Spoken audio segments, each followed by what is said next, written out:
അല്ലെങ്കിൽ നമ്മുടെ ഒരു പ്രൊഫഷൻ എന്താണെന്നുണ്ടെങ്കിൽ ജോലി എന്ന് വെച്ച് കഴിഞ്ഞാൽ എൻ്റെ പ്ലാൻ ഇവൾക്ക് ജോലി കിട്ടണം. ഞാൻ ഇപ്പം എന്താ പറയുക, ഞാൻ 10 കഴിഞ്ഞിട്ട് പഠിത്തം നിർത്തിയതാണ്. ആ സമയം തൊട്ട് ഞാൻ ഇതുവരെ ജോലിയിൽ തന്നെയായിരുന്നു. എൻ്റെ 22 വയസ്സ് ആ ഒരു ഏജ് വരെ ഞാൻ ഫുൾ ജോലി മാത്രമായിരുന്നു. അത് കഴിഞ്ഞ് പിന്നെ കുറച്ച് ടെൻഷനൊക്കെ മാറി, പിന്നെയും ജോലിയിലായിരുന്നു. ഒരു 22, 23, 24 വയസ്സ് വരെയൊക്കെ ജോലിയിൽ തന്നെയാണ്. പക്ഷേ വലിയ ടെൻഷൻ ഉണ്ടായിരുന്നില്ല. അതുവരെ കുറഞ്ഞ ശമ്പളം, ഡെയിലി ജോലി, രാവിലെ തൊട്ട് വൈകുന്നേരം വരെ ജോലി, ഇങ്ങനെയായിരുന്നു ഞാൻ. അതെല്ലാം മാറാൻ വേണ്ടിയിട്ടാണ് ഇപ്പം ഞാൻ യൂട്യൂബിലേക്ക് മാറി. ഇപ്പോൾ അധികം പേയ്മെൻറ്റ് കാര്യങ്ങളൊന്നും കിട്ടില്ല, പക്ഷേ എനിക്ക് ഹാപ്പി ആയിട്ട് പോവാം, എനിക്ക് ഇവൾക്ക് ഹാപ്പി ആയിട്ടിരിക്കും. അപ്പോൾ ഞങ്ങൾ രണ്ടുപേരും ഒരുമിച്ചാണ്. അപ്പോൾ ഞങ്ങൾ ഒരുമിച്ച് ഞങ്ങൾക്ക് ഒരു വീട്ടിൽ റെൻറ്റും കാര്യങ്ങളൊക്കെ കൊടുത്ത് പോകാനുള്ളൊരു സംഭവം ഞങ്ങൾക്ക് കിട്ടുന്നുണ്ട്. അത് മതി. ഇപ്പോൾ ഞാൻ ഹാപ്പിയാണ്.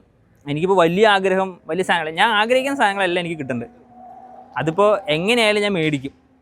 ഇപ്പോൾ എന്താ പറയുക, അത് എങ്ങനെയെങ്കിലും വരും എൻ്റെ അടുത്ത്. അങ്ങനെ ഇപ്പോൾ പോകുന്നുണ്ട്. ഇപ്പോൾ എനിക്കിപ്പോൾ വർക്കിനെന്ന് കണ്ട് ഇപ്പോൾ വലിയ പ്ലാനൊന്നുമില്ല.